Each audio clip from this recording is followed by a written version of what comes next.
Olá, queridos, aqui é o pastor Fausto e eu quero falar ao seu coração nesse momento sobre uma área muito importante da vida daqueles que servem a Deus, é a homilética.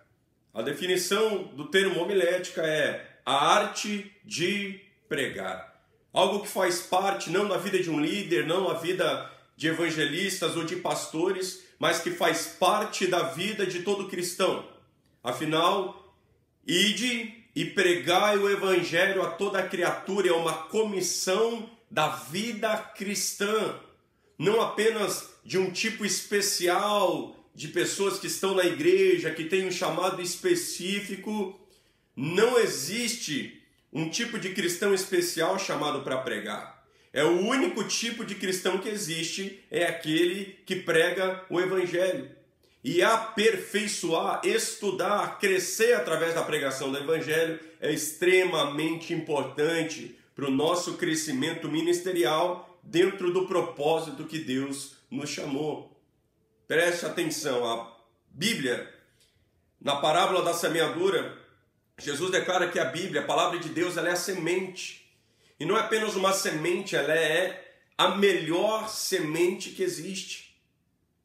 O nosso coração, o coração das pessoas, ele é a terra. Então nós não podemos atrapalhar o processo daquilo que Deus deseja fazer. No lançar a semente e a semente devolver com força um fruto a 100, 60 e 30 vezes, nós temos que ser o instrumento capaz de pregar a palavra de Deus, pregar o evangelho do nosso Senhor, sem atrapalhar aquilo que Deus deseja fazer. Talvez a razão pela qual nós temos que estudar a homilética seja exatamente para não atrapalhar aquilo que Deus deseja fazer através do Evangelho. Quando Jesus Cristo ele estava pregando, entenda que ele pregava nas sinagogas, um ambiente onde a palavra de Deus era constantemente pregada há milhares de anos. Mas as pessoas ouviam Jesus comunicar o Evangelho e elas diziam: Jesus ele é diferente de todas as outras pregações que nós já havíamos ouvido, porque Jesus ele fala com autoridade, ele fala com propriedade. A palavra ela sempre foi a mesma.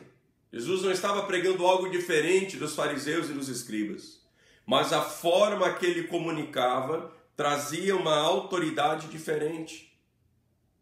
Olha como Paulo, ele chegou a pregar uma noite inteira, ele chegou a pregar ali quase 12 horas. E nós vemos hoje cristãos com dificuldade de pregar 15 minutos, com dificuldade de pregar 30 minutos, que entram em uma crise quando tem uma oportunidade de pregar o evangelho, porque alegam que não tem o que pregar.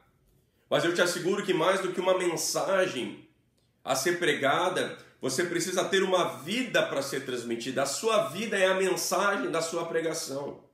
2 Coríntios capítulo 3, versículo 3 declara: porque já é manifesto que vós sois a carta de Cristo, ministrada por nós e escrita, não com tinta, mas com o Espírito do Deus vivo, não em tábuas de pedra, mas nas tábuas da carne do coração. Deus tem transformado você, a sua vida, em uma carta viva, escrita pelo Espírito Santo de Deus. Mais do que ter uma mensagem, seja você a mensagem que está sendo transmitida para os seus ouvintes. Seja você a mensagem, a informação que você tem transmitida, ela precisa transformar. Porque a obra de Deus ela funciona assim: Deus te transforma para você transformar, Deus te ama para você amar, Deus te perdoa para você perdoar. E toda mensagem, toda pregação que não transforma a vida dos ouvintes, ela precisa ser revista. Todo ensino cristão que não produz transformação, sinais, milagres, maravilhas e prodígios, ele precisa ser revisto. É como aquele homem que era cego, ele foi curado por Jesus, e quando ele foi interrogado em relação ao que tinha acontecido, a mensagem dele era: eu não sei. Eu não sei se é o Messias, eu não sei o contexto judaico, eu não sei exatamente o texto que explica isso, mas uma coisa eu sei: eu era cego, Jesus orou por mim e eu fui curado. Jesus cura, Jesus salva, essa é a minha mensagem. Mesmo homem que nunca havia colocado os pés dentro da igreja, não tinha um domínio bíblico, ele pregou a mensagem da transformação da sua vida, algo que ele tinha autoridade. Primeiro ponto importante que nós vamos trabalhar aqui hoje é sobre a apresentação. Convém que todo aquele que é o ministro da palavra, ele seja uma figura neutra. Como João Batista declara, convém que ele cresça e eu diminua. Todo ministro do evangelho, ele precisa ser uma figura neutra, porque Deus não divide glória com ninguém. Ele precisa ser, como Jesus declara em Apocalipse, o anjo da igreja. A tradução da palavra anjo é mensageiro. Quando Jesus ele transmite a João aquela palavra e diz entregue para o anjo da igreja, ele está entregando para o pregador, para o mensageiro. A tradução da palavra anjo é mensageiro, porque mensageiro é o ofício mais comum entre os anjos.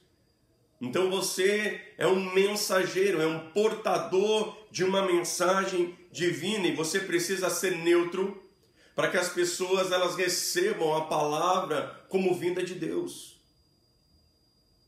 Recebam a palavra como vinda de Deus.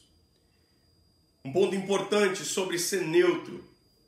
Entenda que isso que você está aprendendo agora é provável que no restante da sua vida ministerial inteira ninguém fale com você em relação a isso.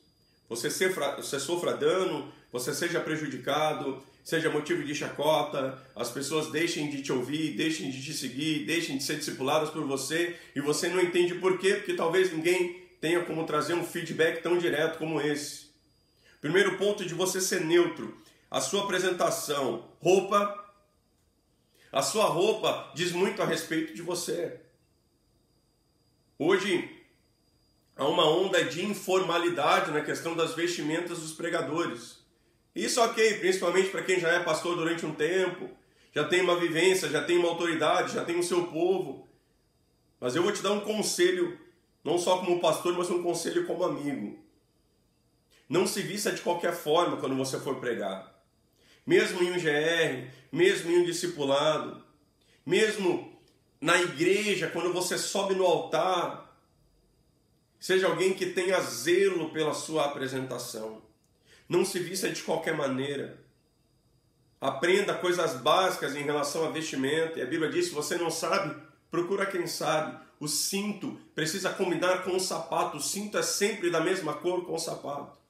Eu me recordo uma vez que eu fui assistir um culto e o pastor estava com um cinto preto, meio tigrado, e o sapato marrom, e eu não conseguia prestar atenção em quase nada do que ele falava, porque aquilo era uma agressão visual, algo que destonava, uma coisa simples, mas é simples para você que se arruma durante 30 segundos na frente do espelho. Agora, para quem está sentado vendo você falar durante 1 hora, um detalhe visual na sua vestimenta e na sua apresentação pode denegrir a forma que aquela mensagem vai ser entregue. Entenda que a nossa figura ela precisa ser neutra dentro da igreja hoje. Você ministra para jovens, adolescentes, solteiros, casados, idosos, pessoas que vieram de igrejas mais tradicionais. E as nossas vestes precisam se apresentar de forma respeitosa. A Bíblia declara, é o zelo pela casa do Senhor, pelas coisas do Senhor que consome a presença de Deus. Tudo aquilo que você for fazer, faça para Deus e não para os homens.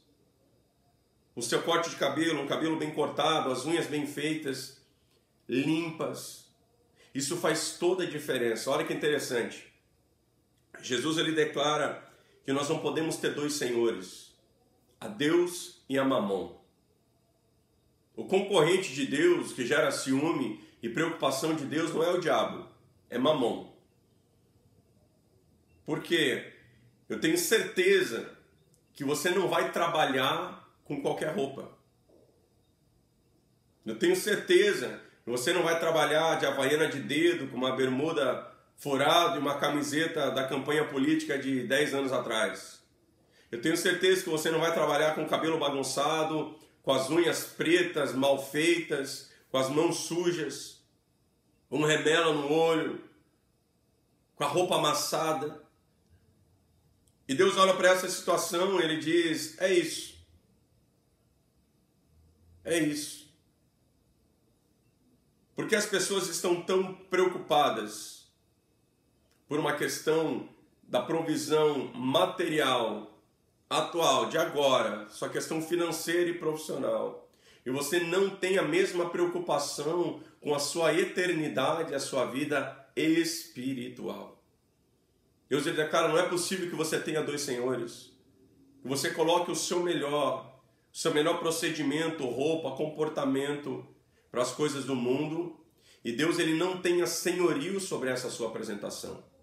Há pessoas que eu já convivi dentro do ministério que estão ministrando, ele nunca vai conseguir exercer autoridade sobre a vida de outras pessoas. Porque ele peca na sua apresentação. Nunca vai ser chamado para fazer um casamento, para fazer um aconselhamento, para liderar o ministério. Pessoas que retardam o seu crescimento ministerial porque pecam na sua apresentação. Pecam na sua apresentação. Olha, quando abordam Pedro, enquanto Jesus estava sendo punido ali, torturado e castigado, a Bíblia declara que eles olham para Pedro e dizem, você deve andar com Jesus, porque você se veste como Jesus.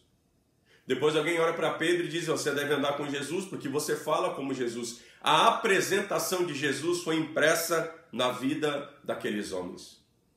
Mais do que a própria questão das palavras, mas o comportamento e a apresentação inspirou aquelas pessoas. Você se sente diferente quando você está bem vestido. E quando eu digo bem vestido, não são roupas caras, não são roupas de marca, não são roupas que custam uma fortuna e que quase ninguém tem, que chamam a atenção das pessoas. Lembre, a figura do pregador, ela precisa ser neutra. Mas você precisa temer e tremer como mensageiro do Senhor a forma que você está transmitindo o Evangelho para que você não cause escândalo e problemas através da sua apresentação.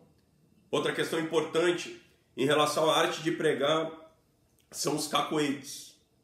Quando nós vamos ministrar, muitas vezes, além do temor natural de Deus, existe um medo, um desconforto. Falar em público é o segundo maior medo que existe. O primeiro só perde para o medo da morte. Depois é falar em público. E todas as vezes que nós nos encontramos debaixo de uma grande pressão emocional, a nossa mente ela vai extravasar isso de alguma forma. E como é um escape, muitas vezes nós não conseguimos perceber. E a gente acaba extravasando através, por exemplo, de alguns cacoetes. Há pessoas que vão orar, eu sei que enquanto eu vou ministrando isso aqui, você vai se lembrando de alguns exemplos. Há pessoas que, por exemplo, elas vão orar e elas ficam o tempo inteiro, Pai, em nome de Jesus, Pai, eu estou aqui, Pai, o Senhor sabe que o que a gente quer, Pai, obrigado por esse alimento, Pai. E ele fica falando Pai. No intervalo ali de 60 segundos, ele falou 20 vezes Pai. Esse Pai é o cérebro dele criando ali um lapso para que ele possa pensar na próxima frase que ele vai utilizar. Mas para a pessoa que está ali, ela está falando com Deus e está tudo certo. Mas para quem está ouvindo, percebe o nervosismo daquela pessoa. Percebe o nervosismo, que fica ali, Deus, eu estou aqui, Deus, o Senhor sabe que eu estou aqui, Deus, muito obrigado, Deus, por esse tempo, Deus. Ele fica falando aquilo ali constantemente para as pessoas que estão sendo ministradas. Aquilo dói no ouvido. Aquilo quebra completamente a concentração, quebra o ambiente. Deus sabe que você está falando com ele, você não precisa chamar ele de 2 em 2 segundos. Olha a importância disso, como isso transmite segurança, como isso transmite paz. Pessoas que quando vão ministrar, elas fazem movimentos repetitivos. Pessoas que sobem no altar e elas ficam caminhando de um lado para o outro, de um lado para o outro, de um lado para o outro. Pessoas ficam ali de um lado para o outro no púlpito, de um lado para o outro no púlpito. Movimentos repetitivos. Pessoas que vão ministrar a palavra, às vezes mesmo sentada no GR, e ela está ali batendo a mão, ou ela está ali o o tempo inteiro ali, ela fica ali o tempo inteiro. Movimentos repetitivos, é o seu emocional procurando um cano de escape. É o seu emocional procurando trazer um autoconforto para você. Mas você precisa entender que existe alguém que está ali olhando para você e você precisa ser uma figura neutra. Qualquer movimento repetitivo que você faz vai chamar a atenção das pessoas que estão te vendo. Existe algo chamado neurolinguística e nós conseguimos interpretar algumas reações e saber o que a pessoa está passando, saber o que a pessoa está sentindo. Por exemplo, quando você está ministrando algo e você para e olha para baixo, o que você está transmitindo é: eu me perdi. Aonde é que eu estava mesmo? Deixa eu respirar fundo, deixa eu pensar da onde eu parei. Da mesma forma, quando você olha para cima, esqueci. Estou procurando como é que é aquele nome mesmo, quem é que morreu crucificado de cabeça para baixo, foi João ou foi Pedro. Você está procurando ali na sua cabeça, quem está olhando para você, embora você não fale absolutamente nada, ele sabe o que está passando no seu coração. Pessoas que vão ministrar são extremamente nervosas e ela ministra um culto inteiro olhando só para sua esposa, ou só para o seu marido, ou só para os seus filhos, ou só para os seus amigos. Pessoas que vão ministrar um GR e ministra o GR olhando só para uma pessoa. Tem 10 pessoas ali, mas ele fica ali 30 minutos falando só com uma pessoa. Isso é nervosismo. É a sua mente procurando um lugar do conforto, de alguém que não está te julgando, de alguém que está te incentivando. Quando você for ministrar a palavra de Deus, presta atenção. Isso é a técnica de homilética. Mire 3 pontos fixos. Pode ser 3 cadeiras na igreja, podem ser 3 pessoas. Direita, centro, esquerda. Direita, centro, esquerda. Olhe para pontos fixos. Olhe para pontos fixos. Ministre para toda a sua plateia, todas as pessoas. Ministre para todas as pessoas. As pessoas precisam se sentir ministradas. Deus está falando com todas elas. A mensagem é para alcançar todas elas. As pessoas precisam sentir uma conexão com o pregador. Se você olha só para uma pessoa, só para a sua família, só para um ponto, as outras pessoas que estão lá se sentem excluídas. Talvez você já foi na igreja e sentou em uma posição, às vezes uma cadeira muito próxima do altar, ali onde o pregador ele não olha. E a mensagem é legal, o culto é legal, mas você se sente distante daquela palavra. Se você tem dificuldade em olhar para todas as pessoas e a reação de uma pessoa ou de outra pode te trazer desconforto, crie 3 pontos fixos, seja no seu GR, ou seja no culto que você estiver ministrando, no casamento que você estiver fazendo, no velório que você estiver fazendo. Prepare 3 pontos fixos e ministre para todas as pessoas que estão ali.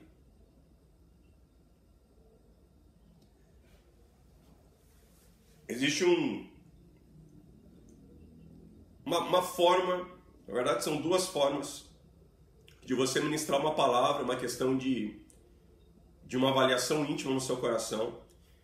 Existem pessoas que têm uma certa facilidade para falar em público, embora exista esse temor da parte de Deus, ele gosta, ele quer, é um líder nato. E quando você vai ministrar algo e você está muito confiante, você está muito em paz, você quer muito aquilo, é possível que você faça do seu jeito.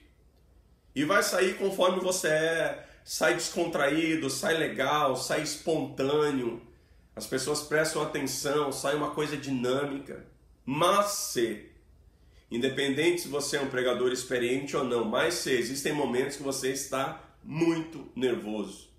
Por ser um público diferente, por ser um público muito grande, por ser a primeira vez que você vai ministrar na matriz, por ter algum pastor ali, você sabe que ele está te avaliando, por ter alguém talvez ali da sua família ou do seu passado que conheça alguma história sua e você está muito nervoso para ministrar. Eu te aconselho, aliás, eu vou além, eu dou uma direção de Deus para a sua vida. Você precisa exercer confiança e autoridade. Porque se você está com medo, com pânico emocional, sem você perceber, a sua plateia, as pessoas que estão ali, elas vão te engolir. E quando você perceber, você já vai estar falando bem baixo, você vai estar assim, você vai ter falado 5 minutos e você já encerrou a sua palavra. Você vai ter esquecido todos os pontos, todos os testemunhos, todas as brincadeiras. Terminou a reunião, você esqueceu até de orar. Esqueceu dos recados, isso é nervosismo. Se você está muito nervoso, você precisa fazer o que a Bíblia diz: portai-vos varonilmente. Ainda que você esteja com medo, vai com força, vai com fé. Tende bom ânimo. E mesmo com medo, finge que você está com coragem e vai. Eu vou abençoar a sua vida hoje. Eu quero orar em nome de Jesus e você será curado. Exerça, existem frases que não é mais apenas a questão profética, não é apenas a questão espiritual, mas é a confiança e a autoridade daquele que Deus colocou para transmitir aquela mensagem. Quando você dá um comando, feche os seus olhos. Quero todas as pessoas de olhos fechados agora. Eu vou orar pela sua vida e Deus vai te curar. Levante a sua mão direita e declare: eu sou mais do que vencedor em Cristo Jesus. Esses comandos começam a te trazer confiança e começam também a quebrantar o coração das pessoas que estão ali, sabendo que você tem autoridade, confiança. Você sabe o que está fazendo. Isso varia muito de pessoa para pessoa. O livro de Malaquias, ele começa assim: receba o peso da palavra do Senhor por intermédio do profeta Malaquias. A palavra de Deus, ela tem pesos distintos de pessoa para pessoa. Você precisa colocar peso na sua palavra, peso na sua revelação. Então, se você estiver muito à vontade, ok, vai da sua forma, esteja calmo, tranquilo e ministre. Mas se você, por alguma razão, estiver muito nervoso, e talvez esse nervosismo te acompanhe durante muito tempo, exerça autoridade. Profetize, levante a sua voz, se coloque de pé, levante as suas mãos aos céus. Declare palavras proféticas. Deus, ele vai honrar a sua vida, vai honrar a sua atitude, a sua determinação. Amém, querido? Quando você vai preparar um sermão, quando você vai preparar uma pregação, você precisa saber, dentro de si, uma outra questão de foro íntimo, você é muito bom em uma coisa. Tem algo que, se eu pedir para você, não, prega agora. Você já tem uma mensagem no seu coração, uma compreensão, um entendimento sobre algo. Talvez você tenha facilidade para falar sobre o Espírito Santo, sobre oração, sobre santidade. Facilidade para falar sobre família, sobre finanças, enfim, eu não sei, existe algo que a Bíblia diz: você é mais eficaz. Assim como, se você vê o chamado que estava sobre a vida de Paulo e Pedro, eram chamados muito parecidos e eram chamados gerais, genéricos. Era assim: você vai pregar para judeus, para gentios, para autoridades, então você vai pregar para todo mundo. Mas, passado alguns anos de ministério, Paulo ele declara: percebendo eu que o meu chamado era muito mais eficaz para os gentios, percebendo Pedro que o chamado dele era muito mais eficaz para os judeus, decidimos nós priorizar o aperfeiçoamento, pregando eu para os gentios e Pedro para os judeus. Existe algo que você é muito mais eficaz e você precisa conhecer a sua zona de conforto. Como é que eu sei? Se o seu pastor hoje fosse fazer um seminário na igreja para você ministrar, esse seminário seria do quê? Você vai ficar lá 3 dias falando sobre o mesmo assunto. Vai estar a sua foto lá na arte do seminário e o nome do seminário será A Volta do Senhor Jesus, Seminário de Escatologia, Vivendo um Casamento Melhor, uma vida de oração, seja santo como Deus é santo. Qual é a sua especialidade? Você vai perceber que existe algo que você é um especialista, ou deveria ser. Existem muitas coisas que você trafega com uma certa facilidade. Não é o que você domina 100%, mas você faz. Precisa fazer um casamento, eu faço. Precisa fazer uma palavra de oferta, eu faço. Precisa abrir o culto, eu faço. Precisa ministrar um casais na rocha, eu faço. Você faz, você se vira. Você pega o material, prepara e você vai. Mas existem coisas que você vai precisar da ajuda de alguém. Dizer não para algumas coisas é uma parte importante da sua vida ministerial. Existem coisas, existem áreas tão específicas que o seu desconforto, o desconhecimento, a falta de autoridade em relação àquele assunto vai comprometer a pregação da palavra. Então saiba naquilo que você é eficaz, um especialista, saiba naquilo que você se vira, você consegue fazer um bom trabalho, e naquilo que você vai precisar da ajuda de outras pessoas. Uma palavra bem pregada, uma palavra bem preparada. Mas olha o grande erro que a maioria dos cristãos cometem na questão da preparação da palavra. É assim, você vai ministrar no domingo o culto. Aí você fala, não, então só vou ministrar domingo, de sexta para sábado, eu vou preparar ali um período de 2 horas de oração, leitura da palavra, para ver o que Deus quer que eu pregue. Você prepara um tempo para a mensagem vir. E se Deus não te dá mensagem? E se Deus não fala nada? E se acontece um imprevisto e você não tem mais aquele período para preparar? Não existe essa coisa de eu vou entrar na presença de Deus para orar ou receber uma palavra. Deus é onipresente, não existe isso. O bom pregador da palavra, você anda o tempo inteiro, ou com seu celular, ou com caderno, ou com caneta, e você constantemente é ministrado por Deus. Através da palavra, de um acontecimento, de uma pessoa, de um testemunho, de um seminário que você está ouvindo, de um louvor que você está adorando, e quando Deus te traz uma revelação, pelo amor de Deus, escreve, filho. Escreve, filha. Eu sei que todos nós já passamos por aquela terrível experiência de Deus nos dar uma palavra, e a gente não vou esquecer disso não. Aí depois, no final do dia, qual era aquela palavra que Deus me deu? Um negócio tão bom, fiquei tão impactado, não lembro mais. Deus fala com você a hora que Ele quiser. O que você precisa é estar pronto. Não é um momento de preparação, é uma vida de preparação. Todos vocês que estão me ouvindo, você precisa ter muito mais palavras preparadas do que momentos para pregar. Eu tenho palavras que acompanham a minha vida ministerial há meses. Eu tenho um arquivo gigantesco, cheio de palavras, cheio de direção, cheio de testemunho, coisas que hoje talvez não façam sentido, mas lá na frente faz sentido, encaixa com uma outra palavra, mensagens que o Senhor vai trazendo. Há uma vida de preparação, é o tal do orai sem cessar. Orai sem cessar, esteja o tempo inteiro conectado com o seu Deus. Saiba quais são os horários que você produz, que a sua mente produz de uma forma melhor a 2 tipos de pessoas. Há pessoas que trabalham bem à noite.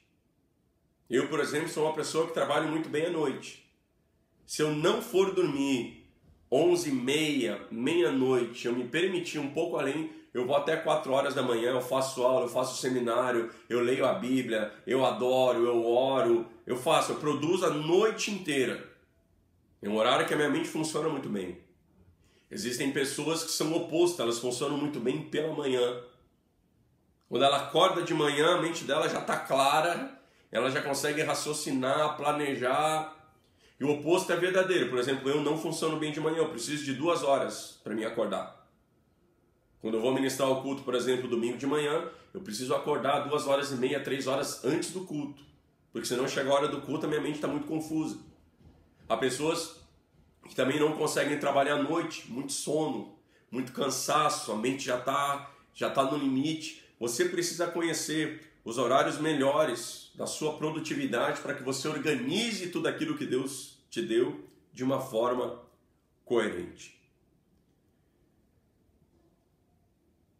Você precisa, nos tópicos de preparação da sua palavra, você precisa enriquecer os seus tópicos através de testemunhos.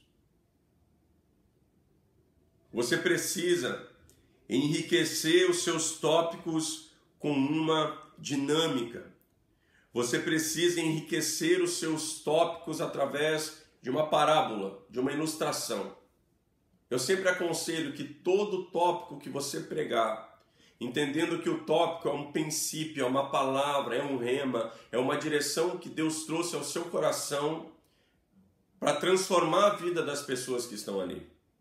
Grandes revelações são perdidas porque quem está pregando não sabe como pregar. Então ele fala como se estivesse falando qualquer outra coisa. Ele fica 1 hora falando e no meio daquela 1 hora de informação tem 3 coisas fundamentais que Deus entregou para ele. Mas ele fala como se fosse os recados.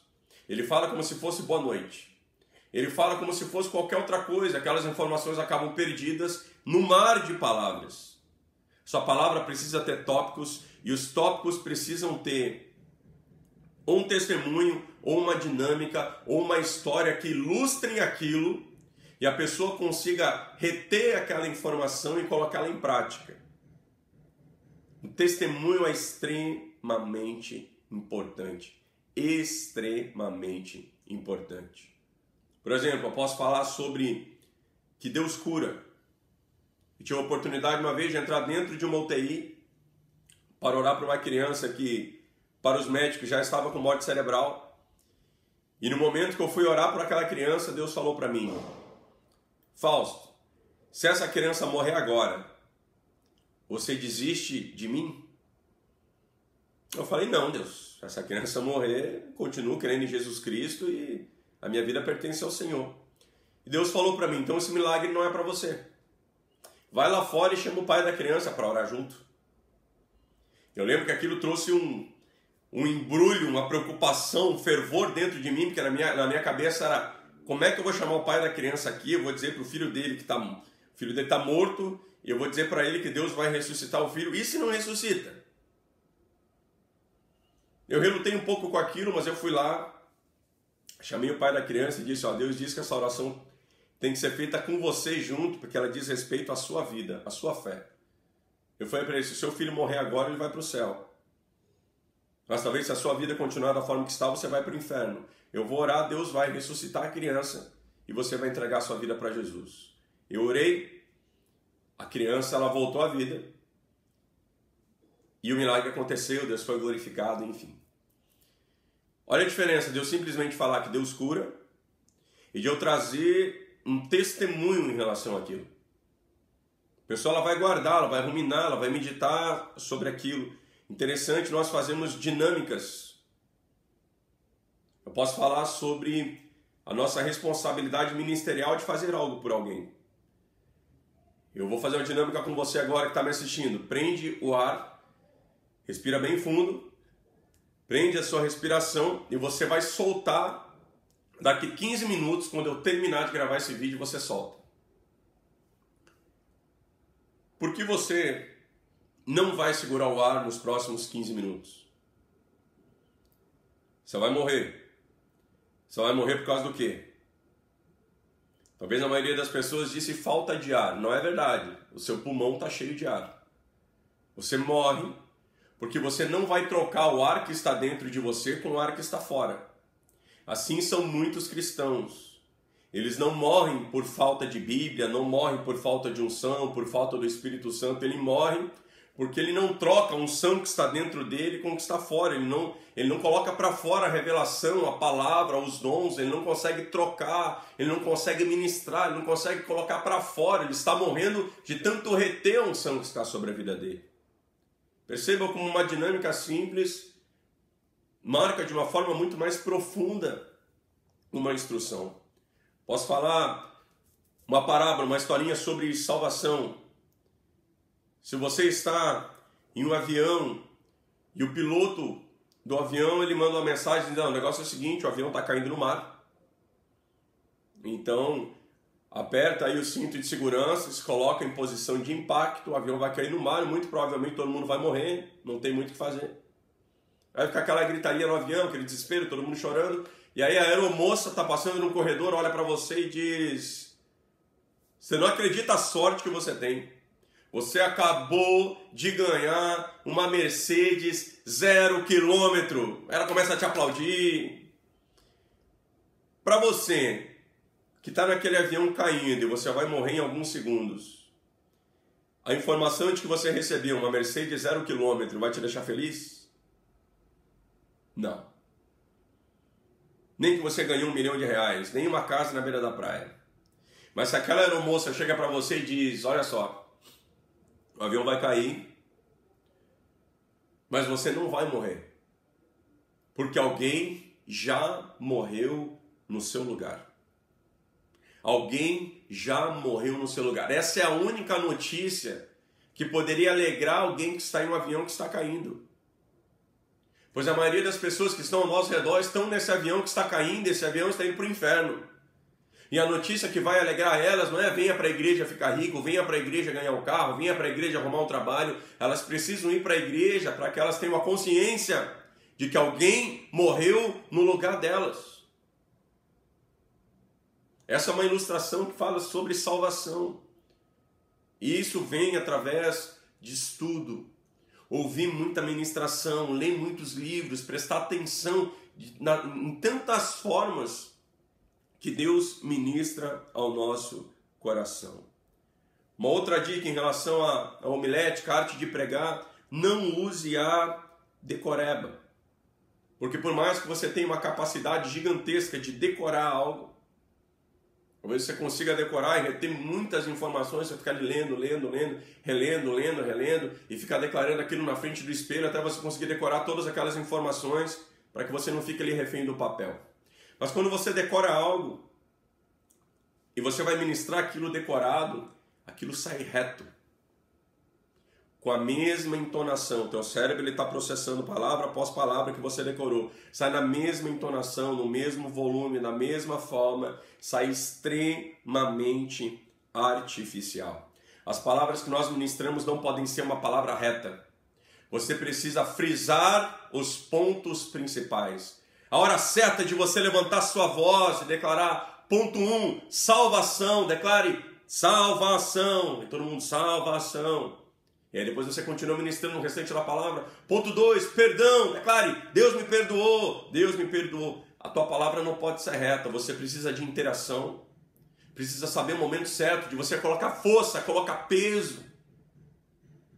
Se você decora, você perde o controle dessa dinâmica, as coisas têm o valor que você dá para elas. Valorize as revelações que Deus te deu. Existem palavras que você organize, com a prática você tem facilidade de organizar uma boa palavra, mas no meio daquela palavra existem tesouros, existem revelações que Deus te entregou, e aquilo que é precioso, o que é o ouro, ele precisa ser entregue com o valor que tem.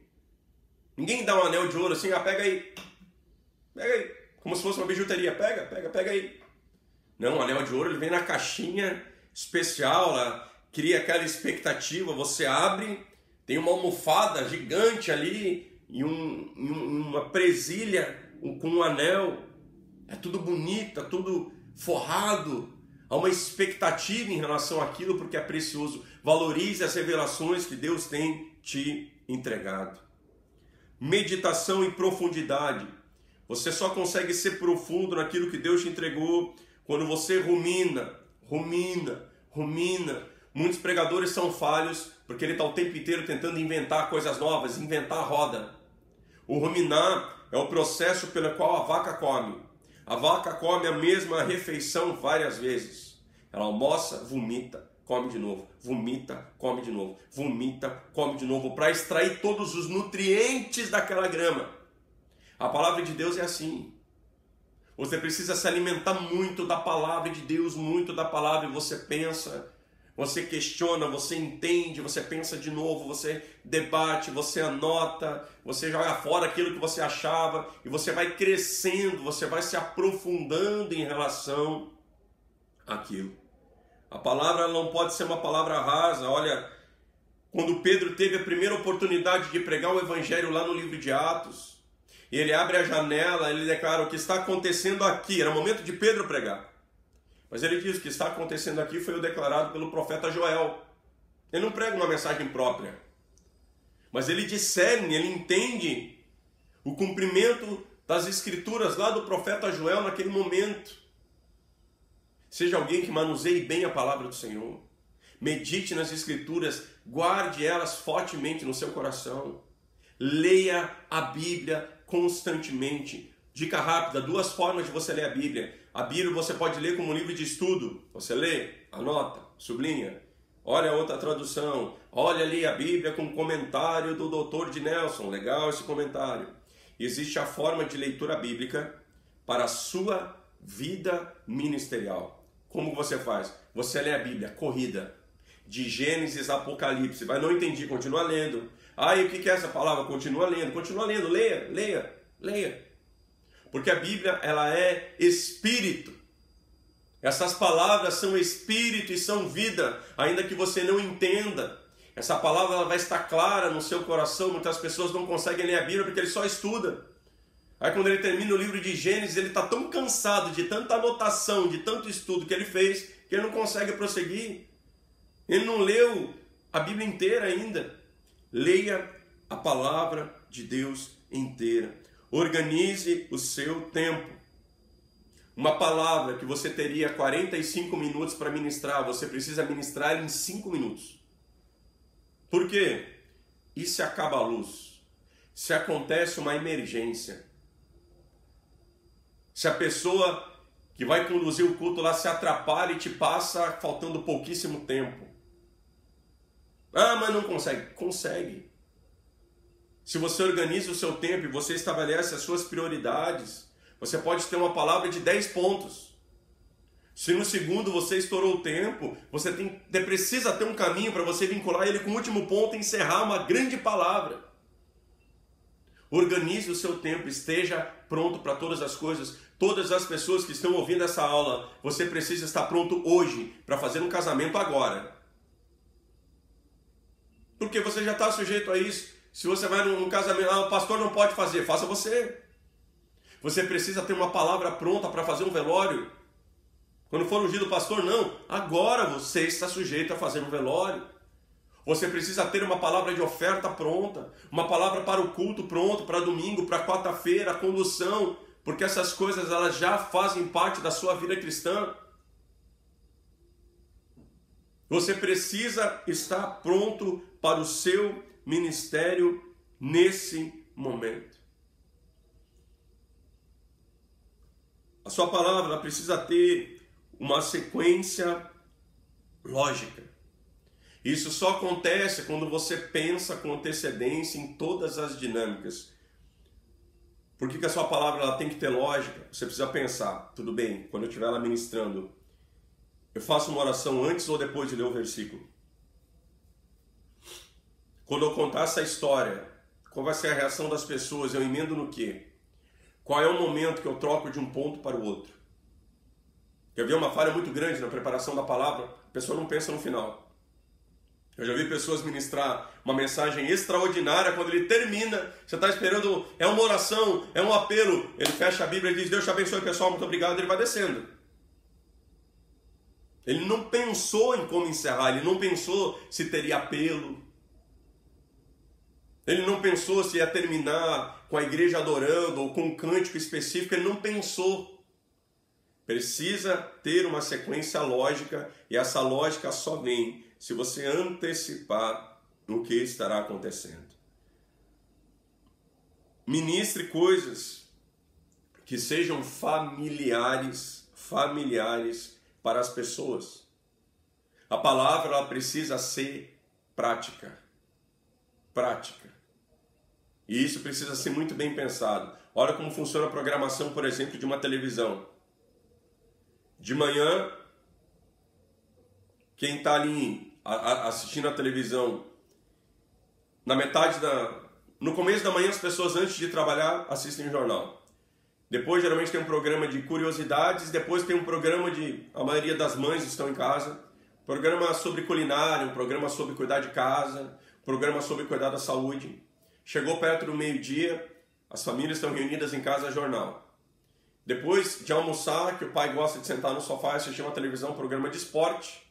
E depois, antes do pai voltar para o trabalho, um jornal ainda mais sério a nível nacional. O pai foi trabalhar, quem está em casa agora, donas de casa, os aposentados, programa de curiosidades ali sobre a televisão.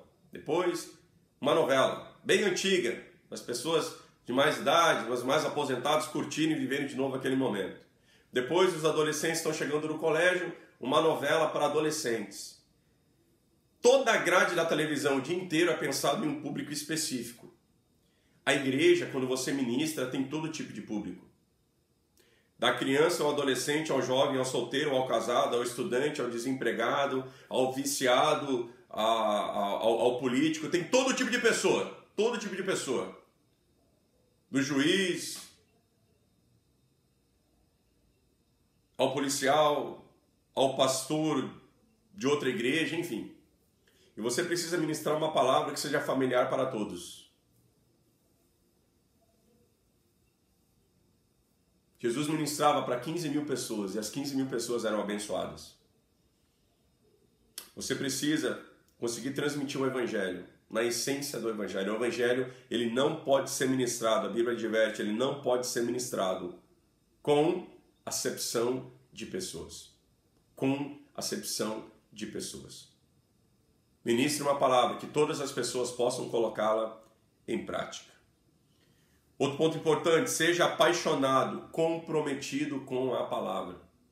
Comprometido com a palavra. Porque muitas pessoas desistem do seu ministério, e quando desistem do seu ministério, desistem da sua vida cristã, porque ir de pregar o evangelho é para todo cristão. Se você não faz, você está errado. Porque não são apaixonados e nem comprometidos com aquilo. O que eu escuto constantemente. Eu fico muito apavorado porque tem que ministrar um GR, eu fico desesperado porque tem que liderar o ministério. Eu fico preocupado quando o pastor pede para mim ministrar uma palavra de oferta, quando ele pede para mim pregar num culto, eu fico tão nervoso que eu vou desistir. O problema é exatamente esse. O problema é exatamente esse. Você só está naquele nível de nervosismo porque desistir ainda é uma opção. É o tempo inteiro a tua alma fica, desiste. Pede para outra pessoa ministrar, pede para sair, você não vai conseguir, vai dar errado, você tem outras opções. As coisas da nossa vida só funcionam quando elas não têm outra opção. Por que você não divorcia? Divórcio não é uma opção. O dia que for, você vai divorciar. Por que você não sai da igreja? Não é uma opção. Por que você não desiste dos estudos? Não é uma opção. Amarás o Senhor teu Deus de todo o seu coração, de toda a sua alma, de todas as suas forças, de todo o seu entendimento. Muitos morrem espiritualmente porque ele vai ali experimentando. Eu estou só tentando para ver como serão as coisas. Você não tem que pregar, você tem que ser um pregador.